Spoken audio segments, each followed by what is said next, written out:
Bismillahirrahmanirrahim. Assalamualaikum warahmatullahi wabarakatuh. Tiang ulang sekali lagi nggih. Yang jawab salam insyaallah mudah rezekinya. Ibu-ibu kalau tidak jawab salam, saya doakan suaminya nikah lagi. Ini kencang banget aminnya nih lagi-lagi ini. Assalamualaikum warahmatullahi wabarakatuh.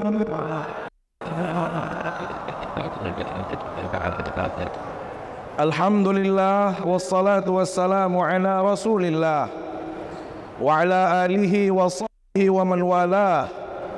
La haula wa la quwwata illa billah. Amma ba'du. Yang mulia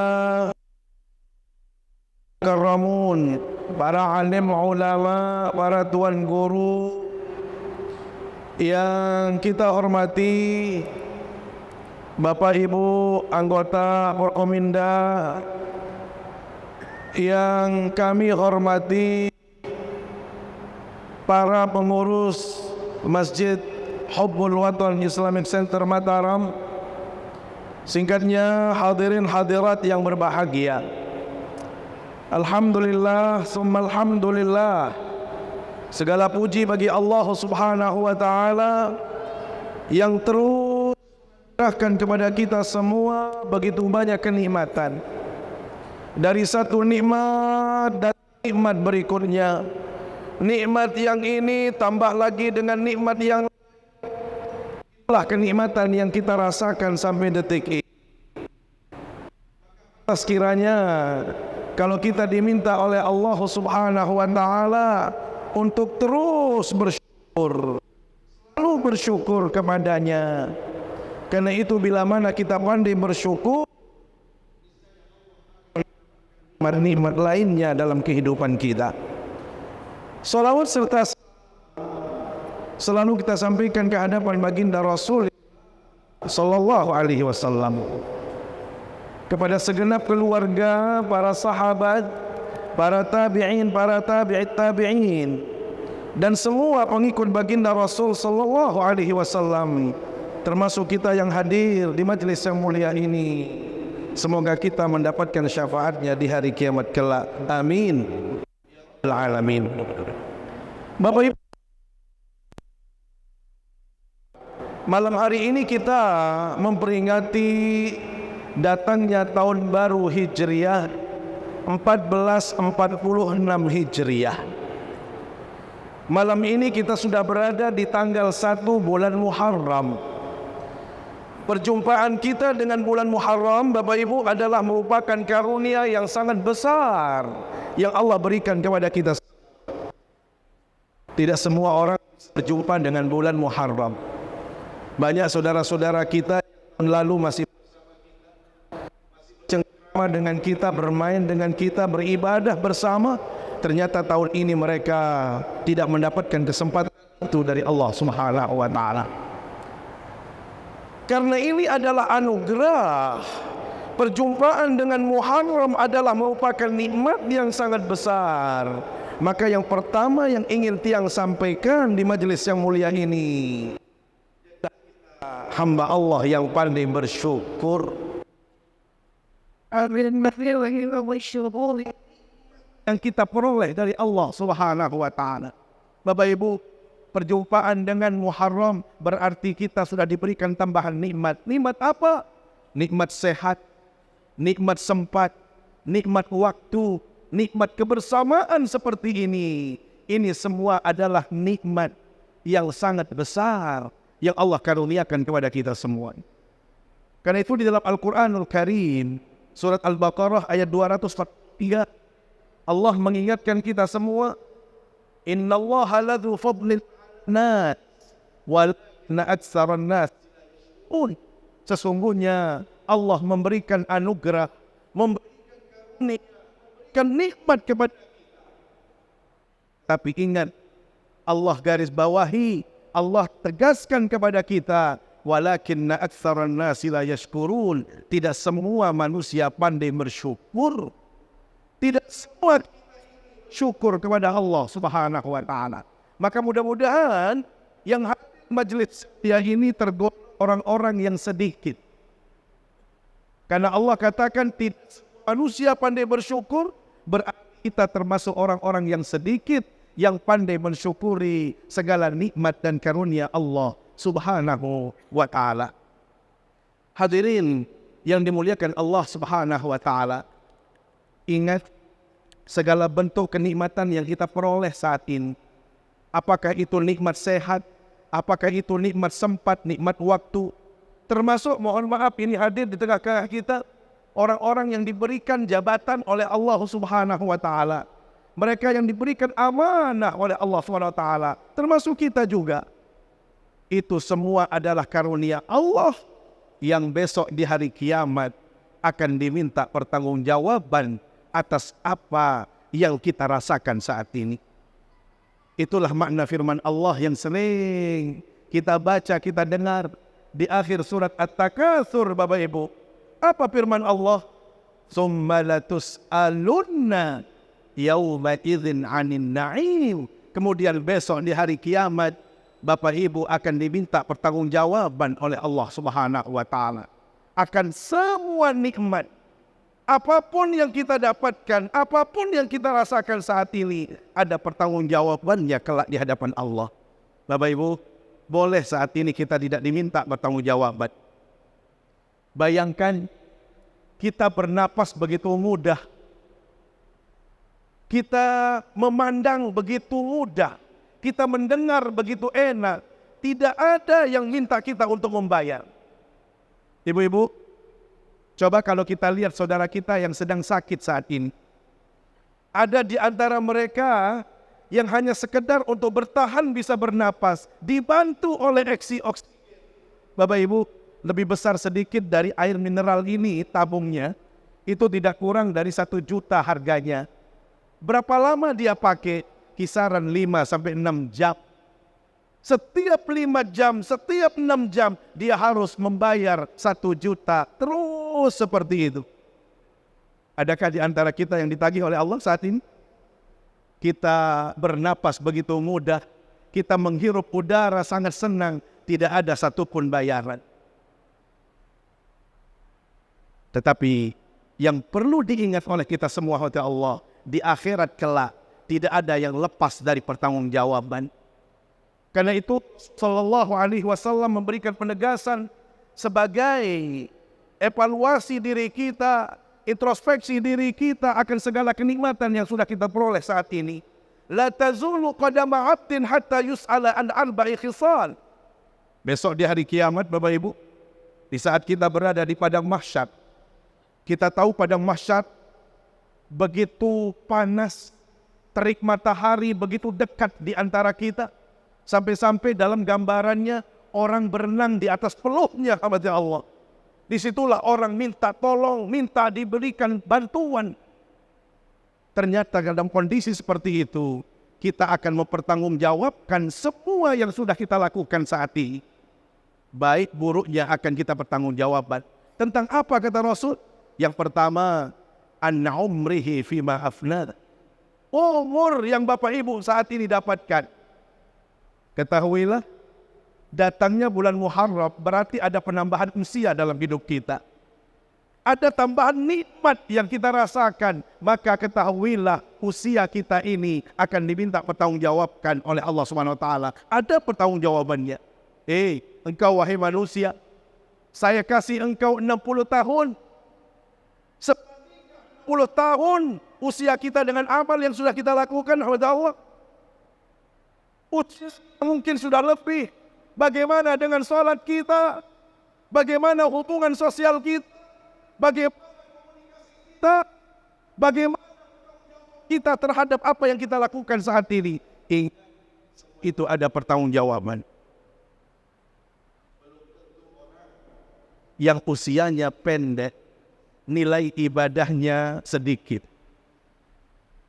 Hal yang sama Bisa saja orang yang diberikan usia lebih belum tentu sesuai dengan amal yang sudah dia lakukan. Disinilah pentingnya kita evaluasi diri. Pergunakan usia ini sebaik-baiknya. Pergunakan umur ini untuk kita taat kepada Allah. Jangan menjadi sebalik. Berikan nikmat usia, nikmat lebih. Ternyata dia jauh dari Allah Subhanahu wa ta'ala. Bapak Ibu, saya teringat satu hadis Rasul sallallahu alaihi wasallam. Salasatun la yukallimuhumullahu ta'ala yaumal qiyamah wa la yuzakkihim wa la yanzuru ilaihim. Tiga model manusia besok di hari kiamat yang tidak akan disapa oleh Allah Subhanahu wa ta'ala, tidak akan ditegur, tidak akan diperhatikan, apalagi mendapat ketentuan dari Allah. Bapak Ibu, mana Pak Karul tadi? Mohon maaf, Pak Asisten. Kalau kita di dunia, istri kita cemberut saja, bocong terus si kanden arah SMS nyasar misal Pak Asisten. Mundet tetegur isi ibu, tecuekan isi ibu, tanuran barang meniki, kira-kira bahagia Pak Asisten. Waduh, bahasa beliau sengsara bahasa. Hadirat Allah, baru istri kita yang mohon maaf cemberut. Ini orang terdekat kita, mayun saja, marah saja karena mungkin ada masalah. Stres rasanya kita. Penyapah denara, sit ngopi denara. Ya Allah, Pak Kadis, wah denara kemain, lamun senina gedak, hasil. Nunasa, itu baru di dunia. Istri kita cuek, istri kita tidak peduli. Terasa dunia ini sempit kepada Allah. Bayangkan bagaimana kalau besok di hari kiamat yang tidak peduli itu adalah Allah. Yang tidak melihat kita adalah Allah. Yang tidak memberi bantuan itu adalah Allah. Siapa mereka yang dicuekkan oleh Allah? Ingat ada 3 orang. Yang pertama, Malikun Kadzdzab. Seorang pemimpin yang diberikan amanah untuk memimpin. Ternyata dalam kepemimpinannya, dia banyak khianat, dia banyak berdusta, dia tidak melakukan apa yang sudah menjadi janji dan sumpahnya. Makanya hati-hati kepada Allah. Pemimpin itu peluang mendapatkan surga itu sangat besar. Bahkan boleh dikata kepada Allah, menjadi pemimpin surga itu sangat dekat. Tetapi bila mana dia tidak amanah, bila mana dia tidak menghadirkan nilai-nilai baik, peluang dia untuk masuk neraka itu besar sekali. Maka disinilah pentingnya menjadi seorang pemimpin. Itu harus benar-benar hadirkan nilai-nilai kebaikan. Yang kedua, orang yang tidak akan diperdulikan oleh Allah, tidak diperhatikan oleh Allah, tidak akan diberikan bantuan oleh Allah. Siapa itu? Syekhun Zanin. Orang yang diberikan usia lebih. Usianya semakin tua, tetapi justru lupa kepada Allah. Makin tua makin makin tua makin jadi. Sudah tahu dirinya sudah tua. Usianya Masya Allah diberikan panjang oleh Allah. Bukannya dia semakin taat kepada Allah. Seren toa, seren pagah. Seren toa, seren noa. Seren toa, seren pekel. Sama jamaah, luwih dengan sebarang nikah pendek. Banyak apa tidak? Seharusnya sudah tua, rajin ibadah. Dia rajin melakukan kebajikan. Bapak Ibu, ampura Pak Kadis Pendidikan, selalu yang sampaikan filosofi orang Sasak. Napi filosofi orang Sasak, sampai jamaah, lamun sugih ndet selelah lalu. Lamun tiang berketuan makin, arah jadi dengan sugih apa jalan? Ndik kampanye niki yang suruh milik, sugih apa jalan? Takut doang salah puan. Ini gara-gara pilek sawih niki masih sampai mangkil. Tiang berketuan, Kira-kira lamun kesuruh melek, yang pelek jadi dengan sugih apa jelang? Sugih sami jamaah. Lamun sugih, ane laun masjid dia aku selesai nunim. Selesai.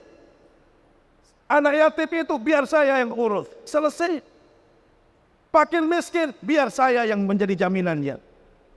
Saat ini sami jamaah, ya lalu haji, ampurayang, beduyat, kepeng, setambang, nyetor pelunggum sami masih menunggu 45 tahun. Kembil, sikan dan ide pas-pasan. Lagu-lagu sugih ampurayang. Orang kalau kaya 400 harganya, 500 tambangnya, kecil. Kenapa? Karena uang kita punya. Maka orang Sasak, kata Allah, kalau orang Sasak itu kaya, dulu biasanya dia punya sawah yang luas, tanah yang banyak. Coba jawab angkat timur, sama si berdua 10 hektar, angkat timur. Arah, Pak Kadis, arah sama 10 hektar. Loe kan Pak Kadis, lagu catatan doang. Foto doang, basta. Mun satu len jadi harap sama jamaah. Dulu mungkin bapak ibu kita dulu, orang tua kita dulu punya 10 hektar. Bapak, kalau kita punya 10 hektar, kita bilang, yang di sana jualin saja, yang hasil di sana jual, yang hasil di sini jual, biar yang 1 hektar untuk saya makan. Kenapa? Karena kita punya sawah masih banyak. Ternyata ada orang Sasak. Ini para kadis yang sampaikan dan kita semua, orang Sasak itu tidak semuanya kaya. Orang begitu merampek panen padi, Bapak Ibu, jerami yang dibuang, itulah yang direbut oleh orang-orang yang miskin. Merebut jami. Untuk apa? Hanya mati Allah. Lamun cari dengan bawa, ya mepes. Tahu mana mepes? Dia mengambil jerami itu, dia kumpulin 1 tolang, 2 tolang, 3 tolang, sampai sore 1 kilo. Lamun cari tengah, ya setebaran arah, lalu ngunuh. Nah, dengan sak ngunuh atau mepes sedikit, dengan sugih apa jelang? Jelang sampai jamaah. Lamun ia sugih dari kapan dia mepes? Kenapa mereka mepes sama dia Allah? Sinkangan diri yang penting mereka bisa bertahan hidup. Ada modal untuk bertahan, ada bekal untuk dia bisa makan. Apa maknanya dalam kehidupan kita? Semenuan jua kita, mati Allah, watoa tara. Kita ini sudah tua, seiring datangnya bulan Muharram, maka kita sudah bertambah usia kita. Selamat datang, Babe J, Nusa Tenggara Barat. Mohon maaf, Babe J, tidak. Saya tinggal 5 menit jatahnya. Biar Pak PJ napas. Ya. Tadi Pak PJ mohon maaf menyampaikan filosofi orang Sasak. Orang Lombok itu kalau dia miskin, tidak punya tanah untuk dia panen padi dan sejenisnya, hasil atau bekas daripada jerami itulah yang dia cari 1 butir, 2 butir, sampailah 1 kilo. Hadirat Allah. Maknanya dalam kehidupan kita, semakin tua kita, maka paling tidak kita mepes sama jamaah. Apa yang kita pepes? Pahala. Maka dari hal-hal yang kecil, ibadah-ibadah yang ringan, kita lakukan itu. Seraya berharap semoga pahalanya nanti semakin besar. Itulah filosofi orang mepes. Ini yang kedua, hati Allah. Orang yang tidak akan dilihat oleh Allah, diberikan bantuan oleh Allah. Siapa itu? Orang yang sudah bertambah usianya, diberikan tambahan kesempatan hidup, berjumpa dengan bulan Muharram, tetapi dia tidak semakin baik, dia tidak semakin taat, dia tidak semakin saleh dalam kehidupan ini. Yang terakhir, Allah, yang ketiga, orang yang dicuekkan besok oleh Allah, tidak akan dilirik oleh Allah di hari kiamat. Ailun mustakbirun, orang yang miskin, belagu, belaga, justru cara hidupnya sombong. Kalau orang Sasak mengatakan apa? Sombong jelang. Sudah tidak punya harta, tidak disibukkan oleh harta, ibadahnya pun sulit. Salatnya pun, mohon maaf, tidak istiqomah. Bapak Ibu, kita ini sebagai orang Muslim, peluang yang paling besar untuk kita mengumpulkan kebaikan dan pahala itu hanya melalui salat. Kalau kita coba cari melalui puasa sekali setahun, haji berat, zakat harus punya harta, maka salat inilah Allah yang harus kita tegakkan. Salat inilah yang harus kita lakukan. Jangan sampai kita sudah dikasih usia, dikasih kesempatan oleh Allah, ternyata kita jarang melakukan salat, tidak disiplin dalam salat. Makanya alhamdulillah kita bersyukur ada Pak PJ Dr. Hasanuddin, beliau ini Majen Purnawirawan TNI Dr. Hasanuddin. Saya pikir kehadiran beliau ini pas akan mempersinar Nusa Tenggara Barat. Kenapa? Karena beliau ini seorang jenderal, tentara.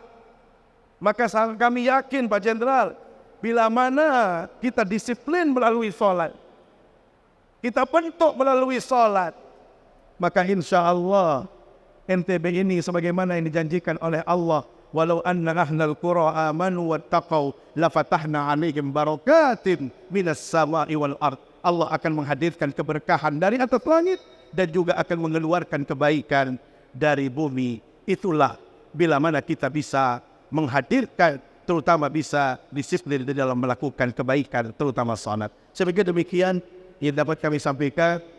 Terima kasih atas segala perhatian. Mohon maaf bila ada yang kurang berkenan. Aqulu qawli hadza wa astaghfirullah li wa lakum. Wassalamualaikum warahmatullahi wabarakatuh.